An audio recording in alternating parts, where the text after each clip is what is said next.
स्वागत है जी आपका स्पोर्ट्स आर पर। मेरा नाम है आकाश और बात करेंगे दिल्ली कैपिटल्स के बारे में। ऋषभ पंत की वापसी होगी, सबसे स्पेशल न्यूज तो यही है। लेकिन दिल्ली कैपिटल्स ने अपना मेजर चंक जो उनके पूरे ग्रुप का है, पूरे स्क्वाड का है, भाई उसको रिलीज कर दिया है। किस तरीके से दिल्ली कैपिटल्स का स्क्वाड नजर आ रहा है, क्या कुछ उनके टारगेट प्लान्स होंगे, किन खिलाड़ियों को आपने टारगेट करना है इस ऑक्शन में, क्या बैटिंग ग्रुप में चाहिए, क्या बॉलिंग ग्रुप में चाहिए, सभी पर इन डेप्थ बात करेंगे।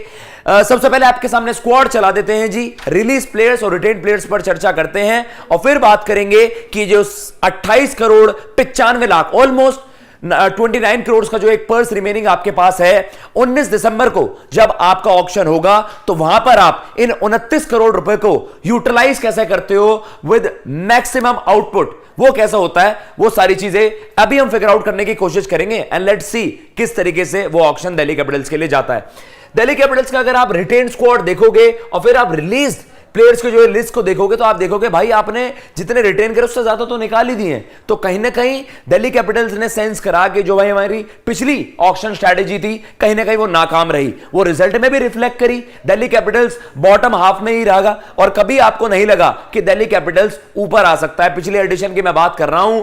डेफिनेटली देखिए, ऋषभ पंत आपके कप्तान अवेलेबल नहीं हो और फिर उसके बाद हम देखते हैं कि आपका जो बैटिंग ग्रुप था उसने बहुत ज्यादा डिसअपॉइंट करा था।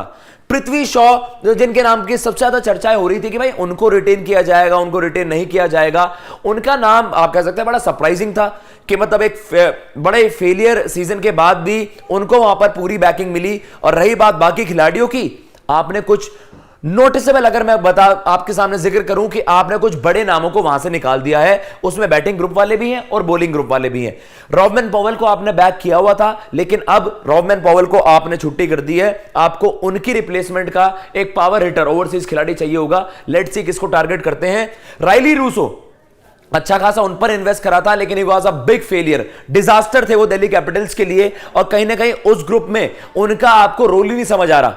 कभी आप उनको टॉप ऑफ द ऑर्डर देख रहे हो, फिर आपने एक पारी मुझे याद आती है उनकी, अदरवाइज राइली रूसो ने कुछ ज्यादा करा ही नहीं था। फिल सॉल्ट और राइली रूसो को जो हमने जिस तरीके से बैटिंग करते हुए देखा है, तो आपने देखा कि आपने Phil Salt, Riley Rossouw, Rovman Powell जो आपने अच्छा खासा इन्वेस्ट इन खिलाड़ियों पर करा हुआ था, तीनों ओवरसीज की आपने छुट्टी कर दी है जी। उसके अलावा आप आते हैं इंडियन प्लेयर्स पर। चेतन साकरिया, उनको आपने क्वालिटी डोमेस्टिक बॉलर को आपने रिलीज कर दिया है। आपने मनीष पांडे जिनकी सर्विसेज आपने एक्वायर करी थी, उनको भी आपने क्वालिटी मिडल ऑर्डर बैटर जो स्टेबिलिटी देता है आपके बैटिंग ऑर्डर को, उनको भी आपने बाहर का रास्ता दिखा दिया है। अब इन सारे खिलाड़ियों की खाना पूर्ति कैसे होगी? और देखिए दुनिया भर के आपके 9 टीमें वहां पर आप कह सकते हैं भंडारा खाने तो आएंगे नहीं, सारे खिलाड़ियों को वो भी टारगेट करेंगे। तो जब आप अपने स्क्वाड का एक मेजर चंक ही रिलीज कर देते हो ना, तो आपके ऊपर यह भी प्रेशर होता है कि भाई अगर मैंने एक लेट सपोज मैं एग्जांपल देता हूं, आपने प्लेयर ए को टारगेट करा है, लेकिन उसके ऊपर बहुत तगड़ी बोली लग रही है, तो आपको हमेशा प्लान करना होता है कि मेरे पास प्लान बी क्या है। अगर मेरे पास रचिन रविंद्र नहीं तो उसका दूसरा बैकअप कौन, अगर मेरे पास ट्रेविस हेड नहीं तो उसका बैकअप कौन, अगर जेराल्ड कोएट्जी को सब 12-13 करोड़ रुपए में खरीद रहे हैं तो मैं 8 करोड़ में उस खिलाड़ी का बैकअप कहां से लाऊं। तो सारा आईपीएल ऑक्शन का मसला ही होता है कि आपको प्लान करना पड़ता है। जो हमारे पास पर्स रिमेनिंग है, जिनके साथ हम कंपीट कर रहे हैं, जिन फ्रेंचाइजीज के साथ, तो भाई हमें अपने फेवरेट प्लेयर्स को एक्वायर कैसे करना है, वो स्ट्रैटेजी दिल्ली कैपिटल्स की देखने वाली होगी। क्योंकि पिछली ऑक्शन स्ट्रैटेजी का तो नतीजा ये है, it was complete failure, management का भी, टीम का भी, और ओवरऑल जो टीम पिक की गई उसमें भी आपने बहुत ज्यादा उथल पुथल कर दी थी। तभी ये रीजन है, एक सीजन के बाद ही आप देख रहे हो सबको तो आपने बाहर कर ही दिया है। सरफराज वहां पर नहीं है, इनको माना जा रहा था लगातार आप मौके दोगे। अमन खान वहां पर नहीं है, ट्रेड किया गया था, इनको कुछ इनका फायदा नहीं हुआ है। प्रियम गर्ग, आपने कुछ इंडियन बैटर्स तो लगातार ही सारे फ्लॉप हुए थे, तो आप ये तो बस आपने ये कर दिया कि छटाई कर दी कि भाई जो भी आ रहा है सामने निकाल लो, इसको निकाल लो। और ये आईपीएल में सक्सेस का कभी फॉर्मूला नहीं हुआ है, आपने एक कोर ग्रुप मेंटेन करके चलना पड़ता है। तो ये खिलाड़ी आपने भाई निकाल दिए। मुस्तफिजुर रहमान जो टी20 के क्वालिटी बॉलर हैं, कमलेश नागरकोटी, चलिए इंजरी के बाद वो कभी नागरकोटी नजर आई नहीं कि ये खिलाड़ी वही है जिसने अंडर 19 वर्ल्ड कप में धमाल मचा दिया था। रिपल पटेल, सरफराज खान, और इस तरीके से आपने ये सारे खिलाड़ी निकाल दिए। अब ऋषभ पंत के आने से आपको ये टॉप ऑर्डर मतलब मजबूत तो लगेगा ही आपको। ऋषभ पंत कहां पर भी बैट करें, मिडिल ऑर्डर ही बैट करेंगे, लेकिन डेविड वार्नर आपके पास है, पृथ्वी शॉ आपके पास है, आपके पास 29 करोड़ रुपए हैं। तो जब आपने राइली रूसो निकाल दिए, फिल सॉल्ट निकाल दिए, आपने रॉबिन पॉवेल निकाल दिए, विकेट कीपिंग ड्यूटीज तो अब आपके ऋषभ निभाएंगे ही निभाएंगे। आपको चाहिए एक पावर पैक्ड ओवरसीज बैटर, और आपने देखा, देखिए आपके पास मिच मार्श हैं, डेविड वार्नर हैं, ऋषभ पंत हैं, पृथ्वी शॉ हैं, तो आपको टॉप 4 फिर भी आपको सॉर्टेड लगती हैं, लेकिन वो मनीष पांडे का रिप्लेसमेंट, राइली रूसो की जगह किसको, तो वो आपने खिलाड़ी टारगेट करने। लेट अस सपोज अगर आप टॉप ऑर्डर हैवी जा रहे हो, ट्रेविस हेड को आप वहां पर एम कर रहे हो कि यार ट्रेविस हेड को हम अपने पास ले आए, जो कि बड़ा मुश्किल होगा, चाहे आपके पास 29 करोड़ करीब वहां पर पर्स हो, लेकिन उनके लिए भी बहुत ज्यादा कंपटीशन होने वाला है।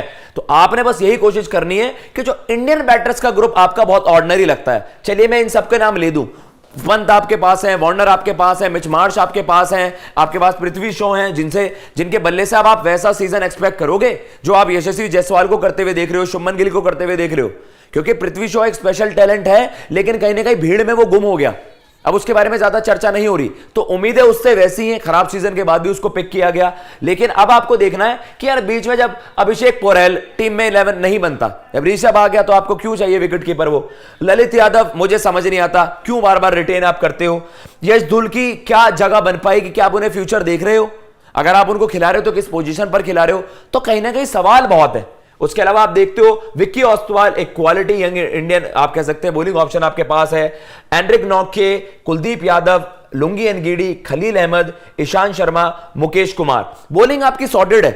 एंड्रिक नॉके आपके पास है, कुलदीप यादव आपके स्पिनर हैं, खलील आपके, ईशांत और मुकेश, खलील और मुकेश को भी देखा जाए अगर आप ईशांत के आगे रख रहे हो, मुकेश, खलील, कुलदीप, एंड्रिक नॉके, एक बहुत जबरदस्त बोलिंग लाइनअप है ये, माइंड यू। एनगीडी को भी आप रख सकते हो अगर नॉके की फॉर्म अच्छी नहीं चल रही, बॉलिंग सॉर्टेड है, वो 4, एक स्पिनर 3 पेसर आपके पास तगड़े हैं। तो कहीं ना कहीं आपने वो मिडिल में इंडियन बैटर्स को चूज करना है। अब आपके पास ऑप्शंस कौन कौन से हैं, अगर आप ऑक्शन में देखोगे तो जो आपके पास मिनी आईपीएल ऑक्शन आएगा, आपने इंडियन बैटर्स को टारगेट करना है। तो अब कहा देखो, मनीष पांडे को आपने निकाल दिया है, मनीष पांडे जैसे खिलाड़ी को तो आप बैक करते हो, तो कहीं ना कहीं दिल्ली ने ये बहुत बड़ी गलती कर दी है कि आपने ओवरसीज तो निकाल दी है, वो इंडियन बैटर्स जो हम बात कर रहे थे कि आपके पास ना मनीष पांडे यहां पर है, और उसके अलावा हम देख रहे हैं कि आपने सरफराज खान को निकाल दिया, अमन को निकाल दिया, ठीक है, लेकिन अब आपने 29 करोड़ में आपको यही फिगर आउट करना है कि आपके वो 5, 6, 7 या फिर 4, 5, 6, 7 वो आपको कैसा फिगर आउट करना है, वो आप कैसा बैलेंस ढूंढ पाते हो। बिल्कुल टॉप 4 तगड़े और फिर सीधा आप बॉलर्स की बात नहीं करते, आपको बीच में क्वालिटी डोमेस्टिक बैटर्स चाहिए होते हैं, तो वो दिल्ली कैपिटल्स को इन 29 करोड़ से उनकी भरपाई करनी है। बॉलिंग आपको वेल बैलेंस लगती है, टॉप 4 आपको वेल बैलेंस नजर आते हैं, वो बड़े नाम नजर आते हैं, लेकिन इस बार आपको इंडियन प्लेयर्स पर, इंडियन डोमेस्टिक बैटर्स पर, स्पेशली मिडिल ऑर्डर में, उन पर आपको भरोसा जताना पड़ेगा, उन खिलाड़ियों को आपको टारगेट करना पड़ेगा इस ऑक्शन में, क्योंकि आप मुंबई इंडियंस को देख लीजिए, सीएसके को देख लीजिए, उनका इंडियन बैटर्स का ग्रुप बहुत स्ट्रांग है और बहुत बैलेंस्ड है, और दिल्ली कैपिटल्स वही लैक करती है। आप कर सकते हैं ओवरसीज खिलाड़ियों को, आप कह सकते हैं एम कर सकते हैं, लेकिन मुझे ऐसा लगता है कि आपको मिडिल में वो पावर हिटर्स करने पड़ेंगे। जैसे हम शाहरुख खान की बात करते हैं, भाई वो रिलीज हो चुके हैं, लेट अस सपोज उनको हम वहां पर चूज कर लें, और जो बाकी आपके खिलाड़ी हैं, जैसे हम इंडियन बैटर्स की बात करते हैं, वहां पर आप उनके लिए जा सकते हो। तो कहीं ना कहीं एज ऑफ नाउ यही लग रहा है कि आपको मिडिल में क्वालिटी इंडियन बैटर्स को भरना है, और इन अ सेंस भरना क्या, तगड़े ऑप्शंस आपको चूज करने। फिलहाल इस वीडियो में इतना ही। अगर आपको ये वीडियो पसंद आई हो तो प्लीज चैनल को सब्सक्राइब करना ना भूलिएगा। मैं लेता हूं इजाजत। जय हिंद, जय भारत।